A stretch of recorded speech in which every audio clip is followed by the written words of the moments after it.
Hello and welcome to our channel Marshstream, your public performance broadcast platform.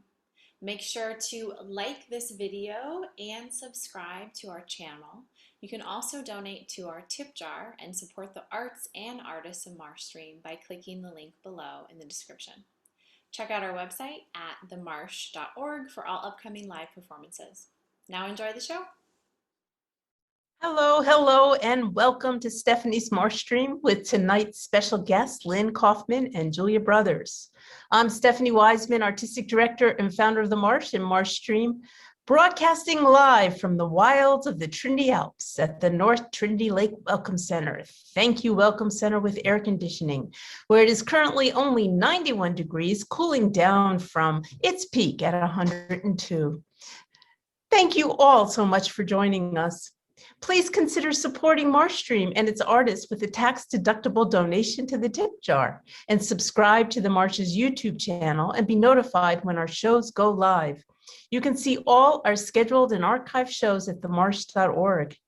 Here's what's coming up on Marshstream. Tomorrow, Friday, CJ's Fitness Sing, a singing and a fitness class at noon. And at 7 p.m., it's our improv bingo hosted by Josh Kornbluth.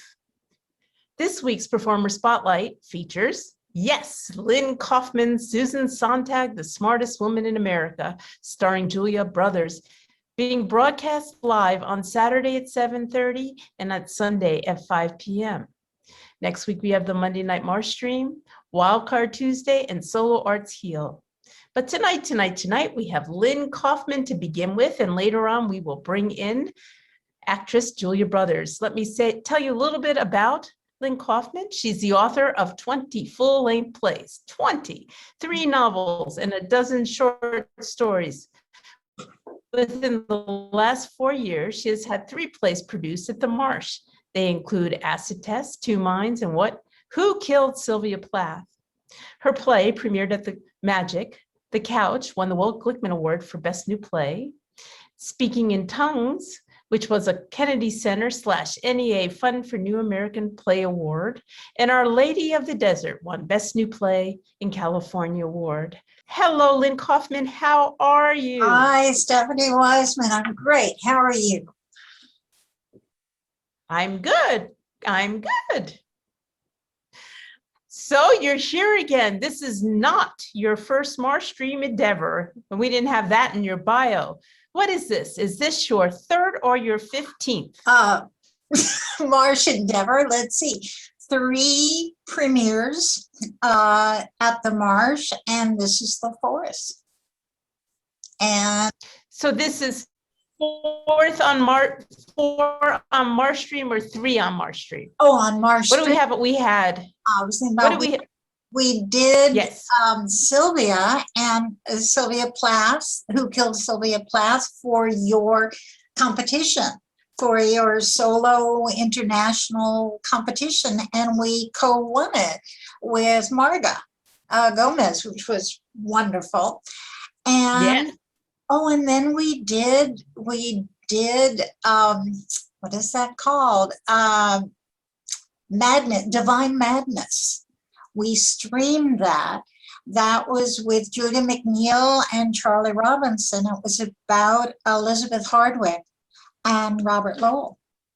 And we streamed the Margaret Mead, exposing Margaret Mead.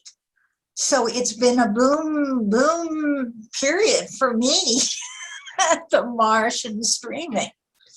And now tonight. And it's been wonderful. And all wonderful, all so wonderful, each one of these shows. But now we're doing the Susan Sontag show. Tell us a little bit about its history and why you wanted to do a show about Susan Sontag. Couple of 2 reasons. One more recent, one going back. I wanted to be Susan Sontag. She, she was my role model of smart, of the life of the mind. And she died, unfortunately, at the age of 72, and of leukemia. And but she was only really 4 years older than I. And so I was, and living in New York as I was, Jewish, secular Jewish as I was, brunette, and just she became a public intellectual. Her first piece at the age of 25 on camp was published in the New York Review of Books, and it put her on the map.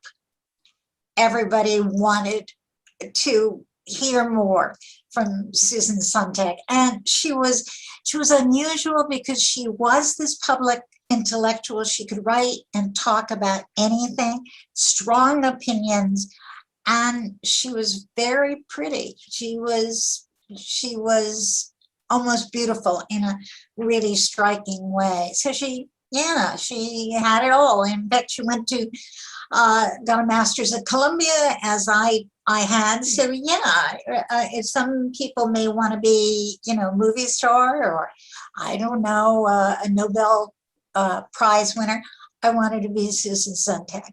So I got a chance to be her, to live through her. And the second thing is really more connected to the Marsh and more recent. When we did Who Killed Sylvia Plath, those of you who saw it and know about Sylvia Plath, she took her own life at the age of 30, 31, because of deep depression. And I wanted to write a play about a woman who had a very serious illness and did everything she could to stay alive. So those were the two factors. And I thought it's a wonderful part for a wonderful actress. And that's the thing too, Stephanie, when we stream, the actors can be anywhere just as you're anywhere. And I've got Julia Brothers who lives in New York. So that's the reason. We have a New Yorker. Although Julia has been seen so many times in the Bay Area. I've seen her performance at the Magic and at San Francisco Playhouse. So, and theaters are closed. So it's, in general, they're going to open soon, but all these wonderful actors are available. It has been a wonderful, what is it now? May, June, July, 15 months of Marshstream. Yeah. But right before we went into the shuttering down, our last Marsh Rising, which is our series on our main stage in San Francisco live, was this Susan Sontag piece. That's almost the very last thing we did before it got closed. Do you remember what date it was? Yep, March 15th. It was the last. In fact, I remember getting phone calls that day from friends who were planning to come to the Rising and bowed out. They said, no, we've been hearing things about this COVID, about this virus, and, we'll wait until until the production happens. But a lot of people braved it and came. But that was the precursor of, I think, a couple of days afterward, everything closed. So here we are celebrating the reopening of the world. The reopening, we're reopening now. In fact, August 21st, we will have our first live play, our first live run. We'll have some things before then in Berkeley, where Don Reed is going to be doing his brand new show. So we're right here on the cusp of opening up on our stage. That's just like we love our stage performances. Oh yeah, but I think you presented something almost every night during this period of 15 weeks, which is a tribute to you and to the talent that in the Bay Area, and people who want to be seen on the Marshstream. And the staff that has worked so hard to keep this going. We have done 600 shows. Since in the past 15 months, we have done 600 shows. So we have kept up our rabbit, because we normally do 600 shows in a year. So we were a little bit less, but not much. No. But I think it's a record, I bet. Not that anyone's keeping them. I don't know if anybody's keeping records, but it's got to be in terms of maybe we should. What's the name of that record thing? Guinness Book of World Records? Maybe we should see if we can get in there. I think you could. Well, we're going to do right now an excerpt from Susan Sontag, the smartest woman in the world, where you can see the whole thing this weekend. But tonight is an excerpt by Julia Brothers. Let me give a little bit of a bio for Julie. Now I got to find it. I'm on my little laptop up here in the Trinity Alps. Julia has a passion for developing new work and has originated many roles over the last 3 decades. Some recent projects include A Peregrine Falls by Ligrid Stevens at the Wild Project, New York City. She played God in the world premiere of the Kilbane's rock opera, Weightless at Z-Space and ACT in San Francisco and at the Public Theater's Under the Radar Festival. Julia was commissioned by SF Playhouse to write and perform her first solo piece, I Was Right Here, which she recently performed. And now we're going to see her in Susan Sontag, the smartest person in the world, in America, not the world, in America. Modest.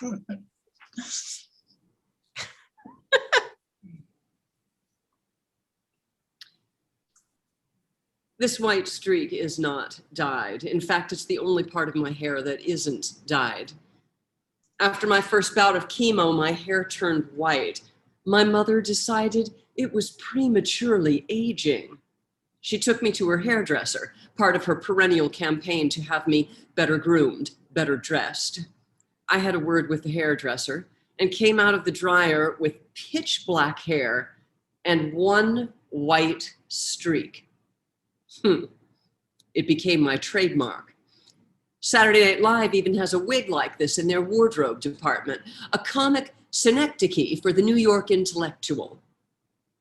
Synecdoche, when a part stands for the whole. So that and my androgynous face made me distinctive, interesting.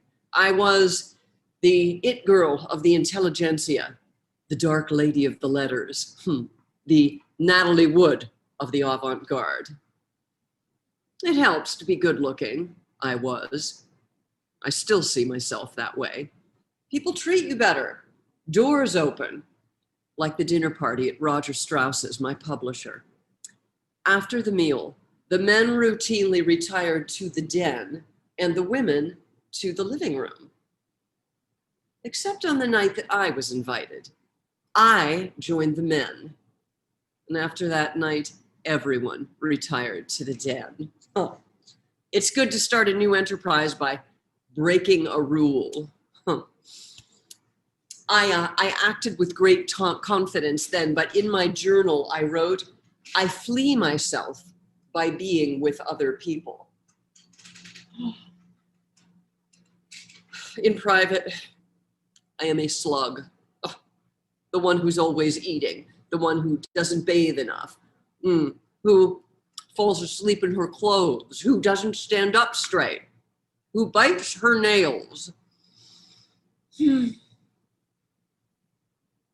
I think I may be unsuitable for love, for eros. I am as uncomfortable in my body as I am at home in my mind. I knew before I married Philip that I was attracted to women. I decided I was bisexual. I had one night stands with Bobby Kennedy, Warren Beatty, Jasper Johns. As time went by, I narrowed my choices to women, creative women. Maria Irene Fornes. Irene could make a stone come. Then there was a French actress and a modern dancer. And now there is Annie. Annie Leibovitz, my first companion who is better known than I am. And although I wrote on photography 20 years before we met, she had read my book and memorized passages. She quoted me to me. Very fetching. The Americans, the Germans, and the Japanese love to use a camera on vacation. It appeases the anxiety, the work-driven feel when they're supposed to be having fun. Photographs follow the most intimate reality of how we age. The appetite for pictures showing bodies in pain is as keen as the desire to see bodies naked. During the last cancer treatment, Annie photographed me every day. Annie Lou Leibovitz, Romanian Jew. She was hired to take a portrait of me for my book, AIDS and Its Metaphors. AIDS had replaced cancer as the new plague. I loved the stealthy way Annie moved around me, her camera shutter clicking like the claws of a cat. I loved her long, wild hair, her aquiline nose, the intensity of her gaze. I stared back, and the air got steamy. She was dating a few other women at the time, so I waited a day or two, and then I called her. She said she didn't believe a woman like me could be interested in someone like her. You're good, I told her, but you can be better. When someone asked, did Susan raise the bar? Annie said, Susan is the bar. And she rose to it. Her portrait of Demi Moore, Annie posed her in profile, 7 months pregnant, perfectly made up, diamond earrings, diamond ring, and nothing else.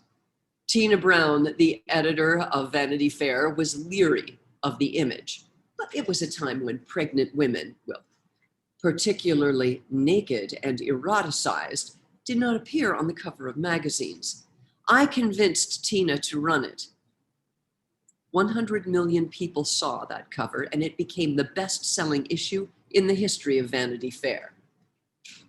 The important thing, I told Annie, was character. Get the character, the essence of the person. That is one of the reasons why I stopped writing essays and returned to fiction, to delve into different lives, different temperaments, like this passage from my novel, The Volcano Lover, the one that I was writing instead of getting my uterine cancer treated.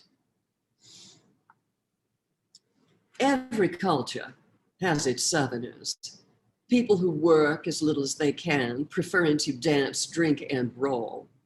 They have lively gestures, lustrous eyes, colorful garments, and charm, charm, charm. And who, for all their poverty and squalor, lead enviable lives. Envied, that is, by the work-driven, sensually inhibited Northerners. We're superior to them, say the Northerners. We do not shirk our duties or tell lies. We're punctual. We keep reliable accounts. We Northerners caution ourselves. Don't let yourself go. Don't descend to the level of the jungle, the street. For if you start dancing on tables, fanning yourself, feeling sleepy when you pick up a book, making love whenever you feel like it, then you know the South has got you. Well, that's my imagination speaking. Of course, I want to live like a Southerner, but I can't, so I write about it laboriously. Writing and rewriting, sweating and swearing, alone. That's how the work gets done. Don't be afraid of being obsessive. Obsessive people make great art. Can you imagine telling Shakespeare, hey man, relax? There are 3 teams of writers. All are difficult to join. If you belong to the 3rd team, your American contemporaries know who you are. On the 2nd team, your European contemporaries know who you are. On the 1st team, you become a reference point for successive generations worldwide. I only want to play on the 1st team. So, here it is, the big takeaway. If you want to be in the top pantheon, you choose the work or the life. You don't get both.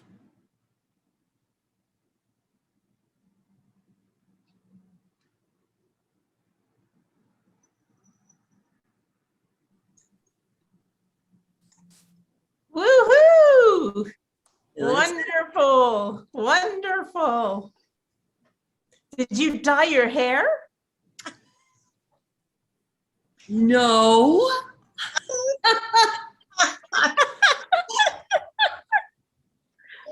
What happened to Susan Sontag? Now we have Julia. She took a powder. What a She wonderful. it. Hi. What a wonderful. Hello, hello, hello. What a wonderful section. Lynn and Susan, thank you. Sure, yeah. Well, I mean, this is, Susan Sontag is just such an amazing person to be able to even try to dive into. She's just so brilliant, and she suffered no fools. It was very interesting. I had had the opportunity to play Vivian Baring in Wit in 3 different productions, and very, you know, not similar characters, but very strong women, extremely intelligent, whose sense of humor is really based in their incredible minds. And when Lynn asked me if I wanted to do this, I was so excited because there aren't a lot of roles like this for women. There aren't. I mean, there are lots of wonderful roles, but Susan Sontag, I mean, she's a 1 in a billion, 1 in a gazillion, and her integrity and her rigorous approach to everything in her life was so fascinating to me, and it's been really interesting. In the short amount of time that we've had to work on this, to plunge into the world of Susan Sontag and who she was and how people listened to her. It's really an amazing opportunity, one that I'm very glad about. So thank you, Marsh, thank you, Lynn. Thank you, Julia. Well, we certainly are glad. Yeah, We're certainly glad. just saying working with Julia is such a joy. I hope I got the essence of a very complicated woman. Susan Sontag did her justice, so the many layers. And it's interesting that Julia, you picked the word integrity, because that's the thing, the intellectual integrity, the challenge of it. And she doesn't need to be liked. That's the other thing. So, and when you look at the time that she was writing in the 60s and the 70s and all, women, yeah, the women's movement was starting, but, you know, women, they had to monitor themselves. They couldn't be too smart. They could, you know, because you wouldn't be liked. Remember, you don't push against the guys. She would not tolerate, you know, there's a famous clip of her, it's a video. Norman Mailer is talking, and there's this panel of women, and he calls someone a lady writer. And Susan Sontag is young, and she's in the audience. And at a time when people didn't do this, she was on her feet with the microphone and would not let up about, why would you say that? I don't want to be called a lady writer. You wouldn't call him a gentleman writer. You wouldn't call him a man writer. And today we would say, oh, well, of course she'd say that. But back then, I mean, it was, nobody did that. Nobody talked like that. Gloria Steinem was one person that was starting to talk like that. So she was a pioneer in many, many ways. She deferred to no one. She deferred to no one. Her intellect, her dream was, you know, to be a European public intellectual. That's what she valued, you know, the depth of that kind of universal learning. And that's what she did. It was, you know, the life of the mind. Oh, Julia, I meant to tell you, this is Stephanie, we're talking about, you'll see Norman Mailer, who is, is kind of Susan's bête noire. He'll come back in the play. I saw a quote the other day, you know, there's so much stuff. This is it on Susan Sontag because of YouTube. You know, not only all the written, published work that she's done and people who knew her, you know, writing about her and essays, but there's all this live stuff, you know, on YouTube. At any rate, she had a bit of a contretemps with Camille Paglia, who was trying to replace her as the great feminist, you know, intellectual. So what Susan said, he said, Camille Paglia is, you know, is like Norman Mailer is to Jane Austen. And, you know, this is what, you know, basically just saying, you know, you are tame, you don't matter at all. She was, I guess she was fierce and she took no prisoners. I so admire that because I've tried to be nice. I don't know about you, Julia, Stephanie, have you tried to be kind of nice in your life? Well, you should try and be a women boss and not be nice. You should see what that's like. Yeah. I mean, this thing of being nice, likable, what is it? Very gentle, you know, looking for approval kind of thing. She didn't do that. It's a joy to be able to write that. I think probably for you, Judy, it's fun to act. You know, like, love it. Yeah. Well, so let me just interject 1 minute. I just want to invite anybody in the audience who wants to ask a question or put a comment into the chat. Please do. Also, feel free to give some tips. And sorry, Julia, I know I'm a little slow here because of this Trinity Alps connection, which is, hopefully I have no idea what it's looking like, but please tell us, what were you going to say, Julia? Oh my God, now I forget, but I'll think of another thing to say. Well, one of the things that's on my mind is that this is a great opportunity to pay an homage to someone who was in the trenches in more ways than one. She was a person who, she was in Sarajevo. She would go to war-torn countries. She was opportunistic in a way, yes. They say that she's the most photographed woman, and what's her name, Fran Lebowitz, was like, what, do you think that's what is it? It's like, it's just a coincidence? Like, oh, there's a tornado. Oh, she's the most photographed woman. No, she planned it. So, so I don't know, Fran Lebowitz, I don't even know if that's how she talks, but I remember her saying that, and it was pretty hysterical. But she also, she was somebody who the women around her would nip at her heels, because that was the age when if somebody spoke up, other people wanted to go, well, that's not me. That's not me making the trouble. I'm not a part of that. There was either that or the people that were jealous of her being in the spotlight. So I think that she was a extraordinary, really extraordinary. And the arc of the play that Lynne has written really goes on a journey from some, different parts of her life, and it's a real roller coaster ride. It's quite a trip. And the other thing, just to pick up, Julia, was the whole thing about sexuality. Susan would not identify as a lesbian, although, after her one marriage to Philip Ryfun, playing around a bit, that was it. And her significant relationships were with women and with Annie.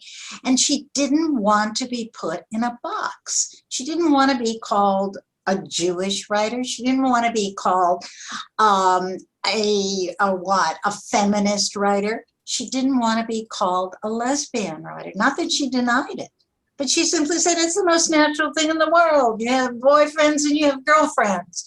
And she got a lot of flack from not joining, in a political, in a activist way about this sexuality and gender. So she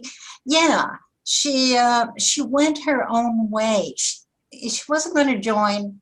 Susan didn't join any clubs, at all. And I think the thing that I'm so pleased with Julia's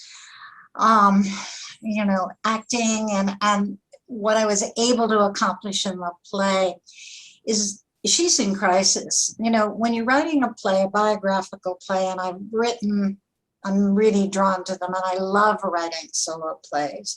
Thank you, The Marsh.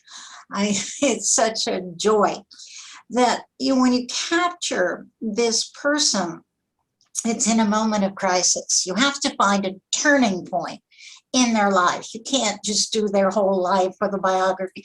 It's a turning point. And the turning point for Susan in this play is she's facing a very serious illness, transplant,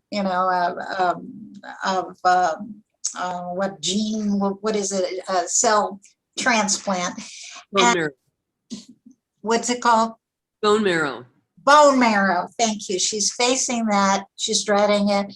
And this gives her time to kind of talk about her life, but everything is framed in that ticking clock of waiting for the phone call from her oncologist.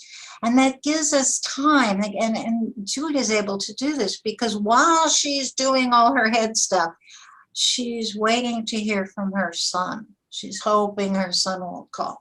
She's thinking about Annie. She's wondering, as I think many of us do at many phases of our life, did I make the right choice? Did I put the energy where it really matters? What have I neglected? And the time is kind of running out. So to have that intensity with a brilliant actress, it is such a joy to see the range that Judy brings. Words on the page are flat, but in the mouth of a gifted actress, they come alive. No, thank you, Lynne. So That's Lynne, how did you know to pick, how was Julia in your sphere? How did you How did you get to pick her? How did this all happen? I tried to visualize, Susan, what are the main characteristics? What's her essence? And her essence is strength for me and a sense of humor.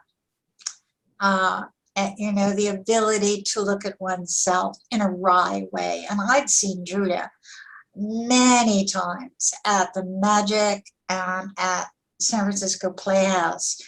And no matter whom she played, first of all, she's likable, just tremendous integrity. And here's another thing, I don't even know if you know about this, Julia. I talked to Jim Carpenter, who's a wonderful actor in San Francisco. And I said, I'm thinking of maybe 2 or 3 actresses for this role. I'm leaning toward Julia. And he said, absolutely. So, you know, she's just, I think with actors, I don't know, you have to answer this, Julia. My experience has been that the essence of who you are as a person, it's range, but that's what you draw on. So, you know, yes, if you have a craft, you can do all kinds of things, but that essence that Julia has just said, yes, Susan. So there, so it had and I couldn't believe it. I really thought she was going to say no when I asked, would you do this? And can I send you the script? And, you know, it was, not only did I get, yes, I'm interested, I love it. That's what everyone wants to hear, right? In a project, I love it. So, because it takes work. It takes hard work and going, tell your joke, Julia. I made Julia do the last scene. We were rehearsing today. I made her do the last scene over and over and over again, just for timing. So what's your joke about vaudeville that you told? What was it about the slap? Oh, you know, because we kept going back to this one line, which is an incredibly emotional moment for the character. And I said, this is like the old vaudeville routine where they keep saying, let's take it from the slap. That's what we do. And the guy keeps getting slapped and they go, oh, no. Let's take it from the slap. We made her do this horrible last thing over and over. It's over again. That's the hardest thing if that's the toughest thing that ever happens to me, I'm the luckiest person on the face of the planet. So. Yeah. And this is a time too, Stephanie, to thank you for the wonderful support we've gotten from you, from Brian, from David. You know, it takes a team, and then our wonderful director, who can't be with us tonight, but I hope he will be, is David Keith, whom you know, right, Julia? From I do. Past. David and I have played man and wife more than once. And every single time, it's an insanely dysfunctional relationship, and one of us is a drunk. And we seem to take turns because, you know, I lived in the Bay Area for a long time, and so yeah, we did stuff together. We've done a lot of readings together. He is a joy as a director, an actor, a person. I can't say enough great things about him. This is just like a big love fest tonight, right? It was. And David Keith was the actor who brought Acetist to the Marsh. And he played Ramdas, and he also directed Sylvia Plath, who killed Sylvia Plath. So bringing him into this it was wonderful. Yeah, we had a good time. So let me ask a question. Obviously, Lynn, you spent a long time researching Susan Sontag, I imagine. And I don't know if you want to talk about that, but also, what about you, Julia? What did you do to prep for this play? Was it reading the play enough, or did you already know stuff? It's so funny that you should ask. Let's see. Here's a bio.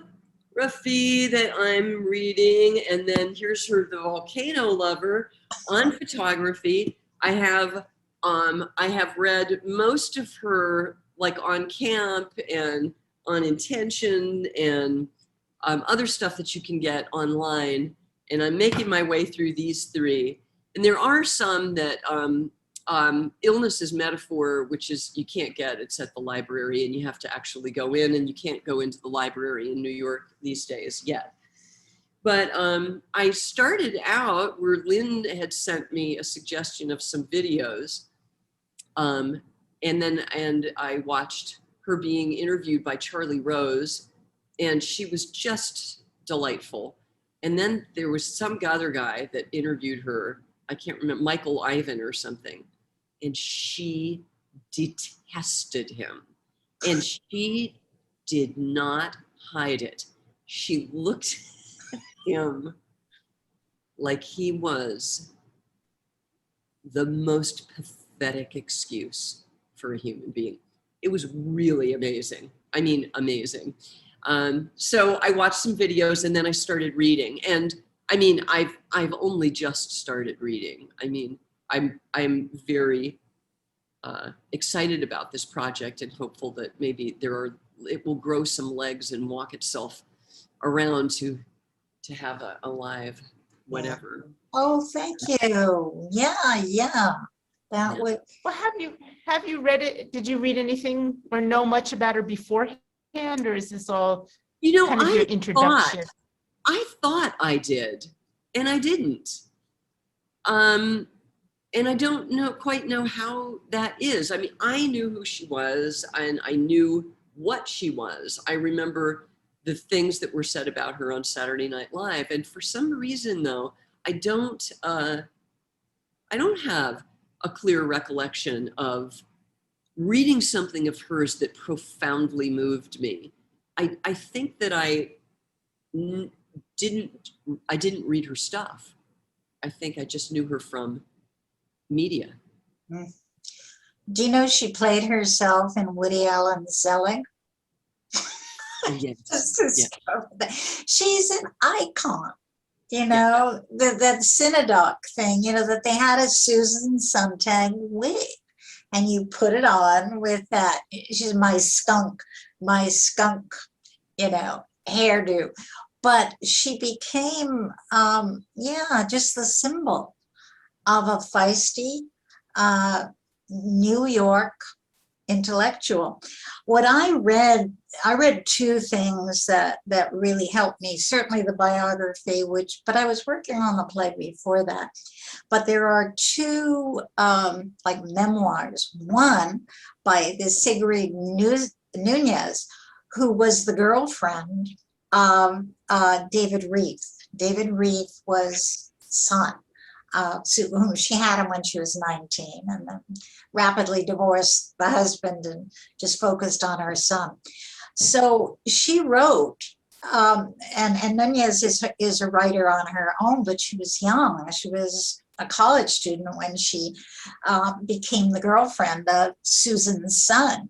And she describes what it was like, you know, visiting that house. Susan didn't cook at all.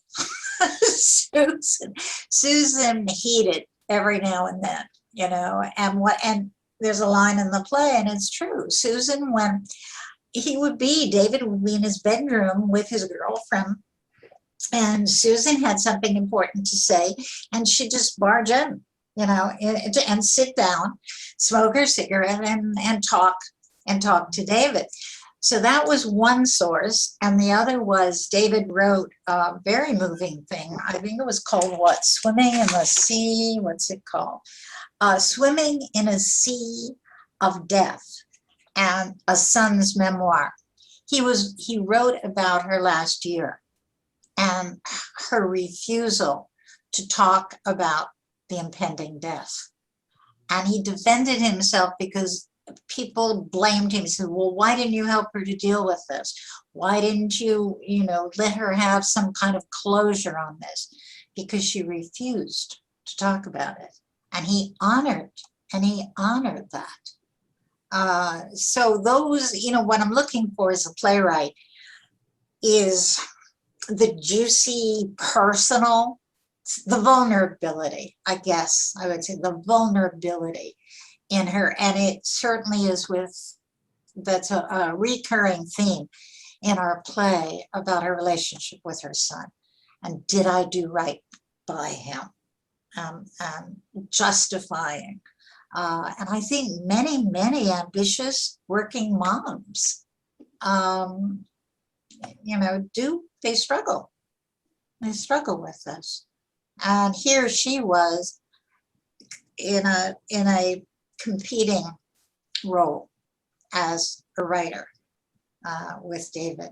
So those are the two. I'm looking, once I get the biographical details, I'm looking for where's the internal conflict, because it's a solo play. There aren't obstacles from outside. There's not an antagonist.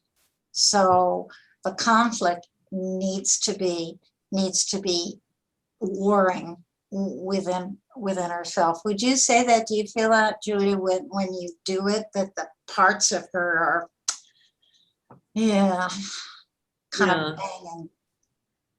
Yeah. I mean, especially if it's given everything that's happened in her life, it's her third time having cancer. It's a fraught and very intense. Why? Well, right. It's the first thing you ask. Why is this day unlike every other day? Because if it is like every other day, nobody cares. Don't write it. Yeah.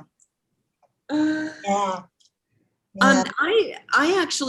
wanted to say really quick, the Marsh is such an amazing place. And I don't know how it is that in the time that I was in San Francisco, that our paths didn't cross, and I didn't really get the opportunity to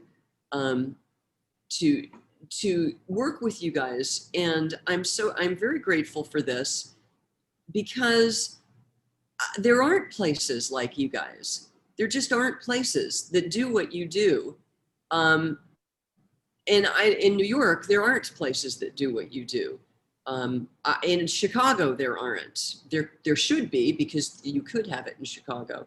So I just want to do a shout out for you all that what you've done through the pandemic has been extraordinary.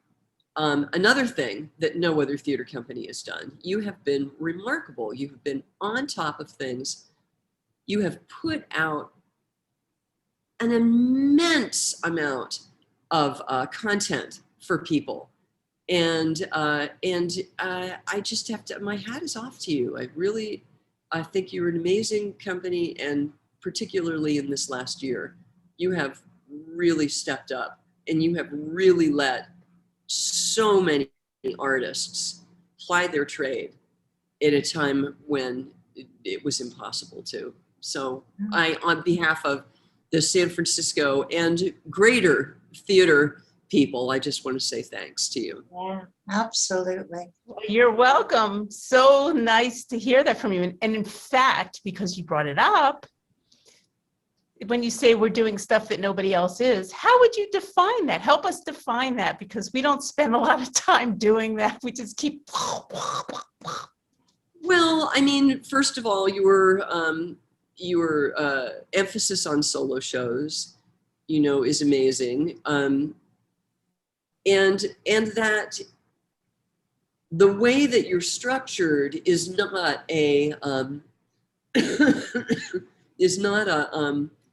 okay, this is gonna run for 4 weeks, and this is a subscriber base. And I'm talking about during the pandemic particularly, but that you have flexibility, that people come in and out. I mean, you're the busiest place on the face of the planet. You've always got people coming in, people going out, right? Yeah. You look at your upcoming events. Coming back.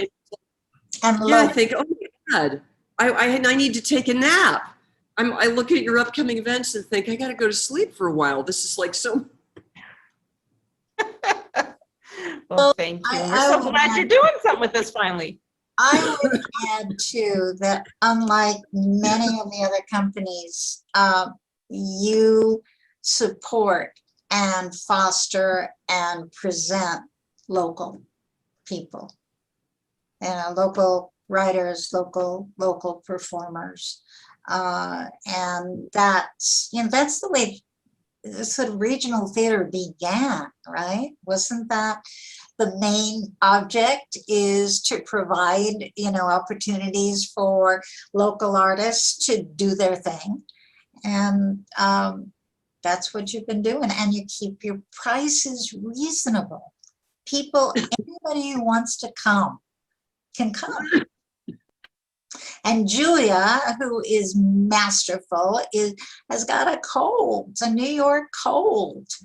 I do. I got a summer cold. Yeah, but she told me that when you're acting, it goes away, right? That's right, it does. I was saying that I was doing a show at Magic Theater called the Triptych, and I had a fever of 104. But it was an Edna O'Brien play, and it was very, very well received, and we were sold out every night. And so, there's no understudies. So they had these buckets placed all around the stage and backstage in case I felt like I had to throw up. And it was crazy, though. I mean, I didn't know, I could barely stand up. And then the pre-show music came on. Boom. And everybody who's ever performed sick will say the same thing. It just goes away. And then the instant that, that the show is over, it all comes back. It's back, yeah. The adrenaline hits and then it goes away. Yeah. Hey, Lynn, Yes. I can't remember word for word what you did that year in March of 2019. Have you done changes on this play since then? Which one? This one. Susan Sontag. Oh, Susan Sontag. No, I moved on. Moved on. Oh, wait a minute. Susan Sontag. I'm sorry. I'm thinking about Sylvia Plath.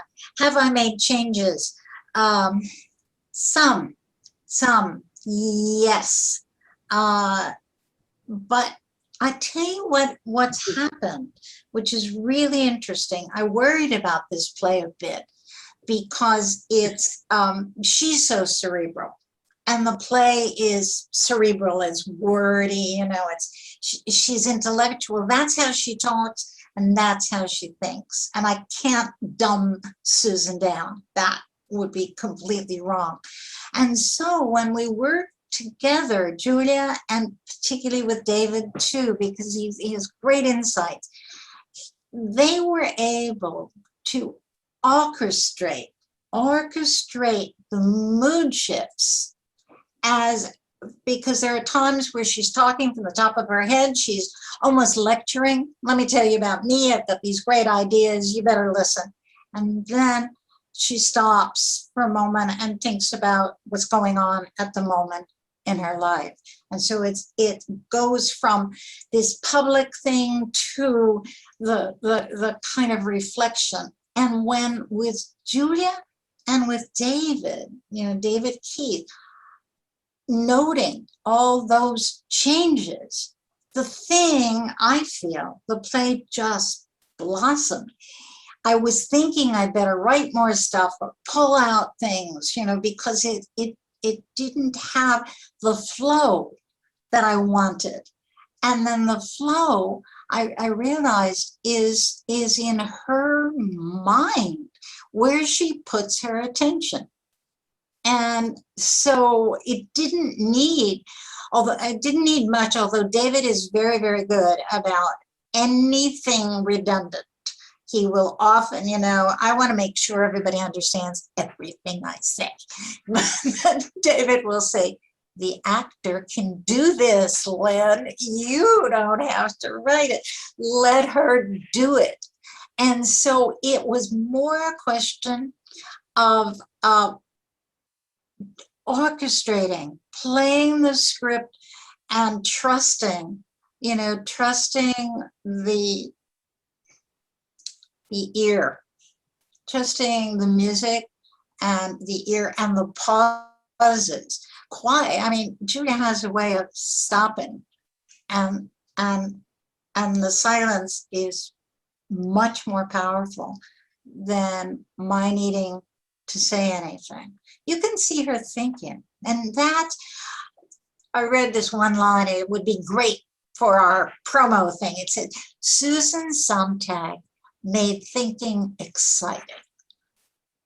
And that's what I hope, that she was excited by it and she made that process exciting. And she never, I'm thinking, Julia, about reading Sontag.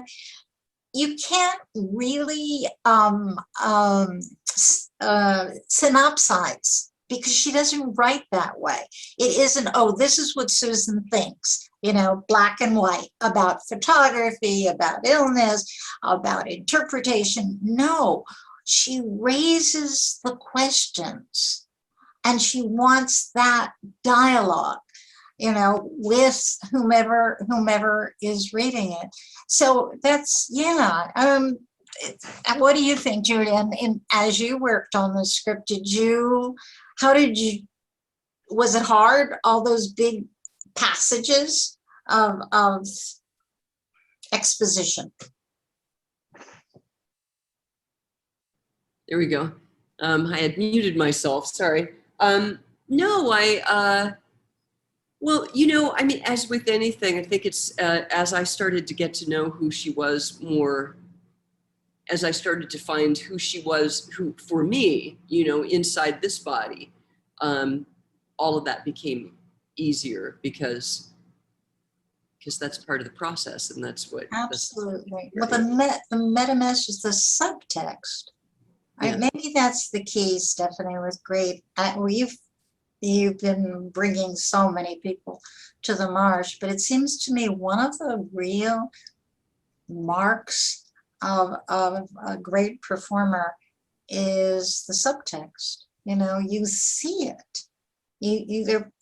There are layers underneath, and that's what moves you when you see the thoughts, underneath. You see how they rise instead of just, well, these are the lines, this is what I'm presenting.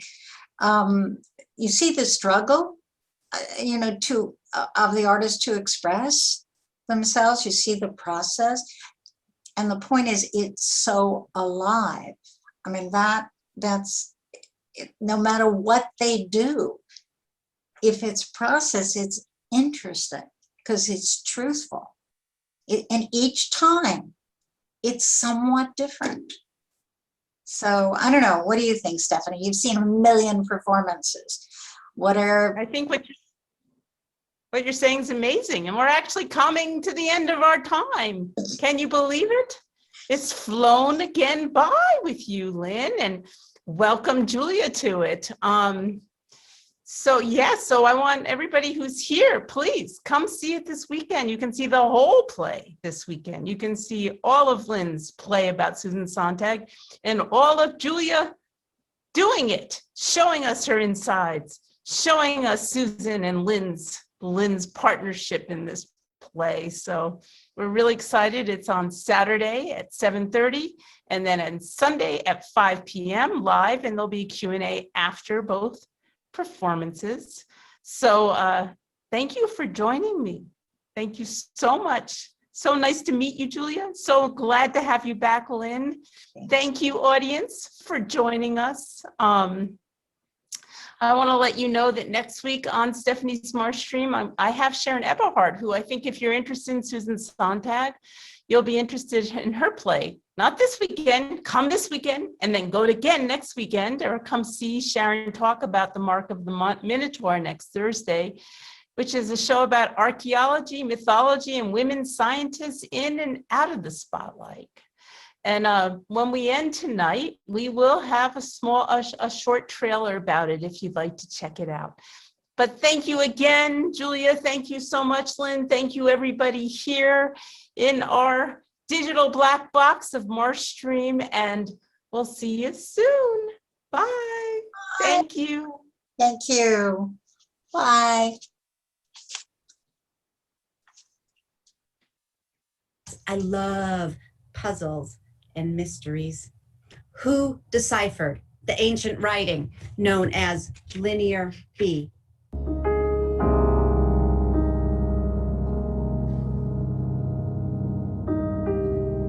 Alice Kober in Brooklyn. When Alice graduated in 1928, she told friends that she wanted to decipher Linear B. She wasn't looking for a hero to rescue her.